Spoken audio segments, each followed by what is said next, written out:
මේම උපදෙස් දෙනවා. අපිට දැන් මේ පරිසරය ගැන මේ වටපිටාව ගැන පොඩි හැඳින්වීමක් ඕන. ඉතින් මේ කොහොමද මේ පරිසරය මේ කොහෙද විස්තරයක් දෙන්න බලන්න අපිට.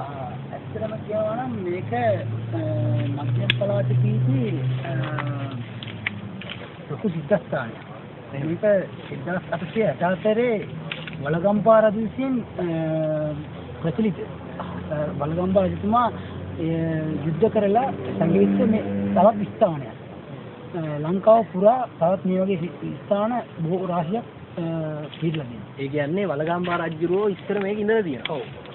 ඒ වගේම තමයි ලස්සන ස්වභාව සෞන්දර්යයෙන් පිරිච්ච ලස්සන ගම්පා අස්තිරි කන්ද. මේ ප්‍රචලිත මේ කන්ද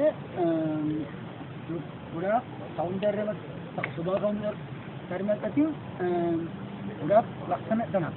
අපි බලමු ඉස්සරහට ගිහිල්ලා කොහොමද මේක. ඒ කියන්නේ වලගම්පා රජුරෝ පාවිච්චි කරලා මේක තියෙන්න පුළුවන්. ඔව් ඔව්.